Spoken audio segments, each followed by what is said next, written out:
अमन राधिका की अनोखी प्रेम कहानी। नाम सुन के क्या लगता है आपको?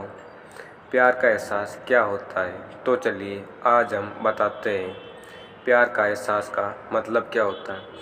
ये कहानी एक रईस परिवार की लड़की की है जिसका नाम राधिका है, और दूसरी ओर एक मध्यम परिवार का लड़का जिसका नाम अमन है। दोनों एक दूसरे से बहुत अलग हैं, लेकिन क्या उन्हें एक दूसरे से प्यार हो पाएगा? चलिए जान लीजिए।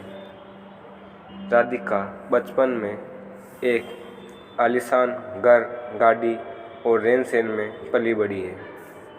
वही अमन बचपन में अपने परिवार को संघर्ष करता देख बड़ा होते होते उसे अपनी जिम्मेदारी का एहसास होने लगा। ज़्यादा पैसा न होने के कारण वे ज़्यादा पढ़ लिख ना सका। वही दूसरी ओर सब कुछ होने के बाद भी राधिका को पढ़ने लिखने का मन ना होने के कारण पढ़ ना सकी। वक्त के साथ साथ दोनों बड़े हुए। अपने अपने रहन सहन से एक और अमन के छोटे से कार कंपनी में काम करने लगा। वही दूसरी ओर राधिका अपनी ज़िंदगी घूमने मस्ती में बिताने लगी। एक दिन आया जब दोनों का एक दूसरे के सामने हुआ। वो कुछ इस तरह हुआ कि एक दिन अमन के कार को ट्रेसिंग करने निकला था। वही राधिका थोड़ी दूर जा के राधिका की गाड़ी खराब हो गई, और उसी वक्त अमन ने देखा कि कोई वहाँ लिफ्ट मांगते हाथ दिखा रहा है। अमन गाड़ी साइड में कर उत्तर राधिका की ओर गया। फिर क्या राधिका उससे देख पूछने लगी, क्या आप हमें थोड़ी दूर तक छोड़ सकते हैं? अमन उसकी बातों को सुन के चुपचाप गाड़ी की ओर गया और गाड़ी चेक करने लगा। ये देख राधिका को अच्छा नहीं लगा कि वो किसी से पूछ रही है और अमन जवाब नहीं दे रहा। अमन कुछ देर बाद बिना किसी से कुछ कहे चल जाता है। ये देख राधिका को कुछ समझ नहीं आया।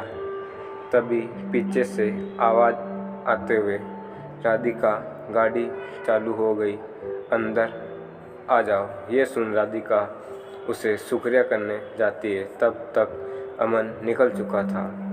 राधिका फिर गाड़ी में बैठ चल गई। एक दिन आया जब राधिका का जन्मदिन था। वो हर साल की तरह अपने परिवार के साथ मंदिर गई। वहाँ उसने अमन को फिर से देखा। वो देखते ही उसके पास गई। उसने इस दिन के लिए शुक्रिया कहने ये सुन अमन ने उससे देख मुस्करा दिया। ये देख राधिका ने अमन से पूछा, क्या तुम बोल नहीं सकते? उस दिन भी मैंने पूछा था, तब भी कुछ नहीं बोली। आज भी जब मैं खुद आई तुम्हारे पास तुम शुक्रिया कहने, तो आज भी तुम बस मुस्कुरा दिए और कुछ नहीं कहा। फिर अमन ने कहा कि मुझे देर हो रही है, लेकिन मैंने वहाँ तुम्हें देखा कि तुम्हें लिफ्ट मांग रहे थे, इसलिए मैंने गाड़ी रोक के तुम्हारी गाड़ी ठीक करने चले आया। फिर दोनों के बीच बातचीत चलने लगी। फिर अमन को देर हो रही थी तो अमन ने कहा कि मुझे जाना होगा, मुझे ऑफिस के लिए लेट हो रहा है।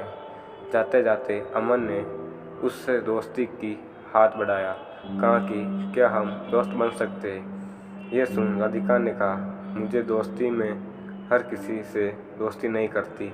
ये सुन अमन ने हंसते हुए कहा, चलो ठीक है, कोई नहीं, वक्त बताएगा कि दोस्ती करते हो तो या नहीं।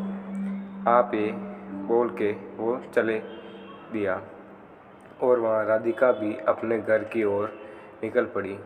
कुछ दिनों बाद राधिका और अमन एक मॉल में मिलते हैं। अमन देख राधिका से पूछा, तुम यहाँ कैसे?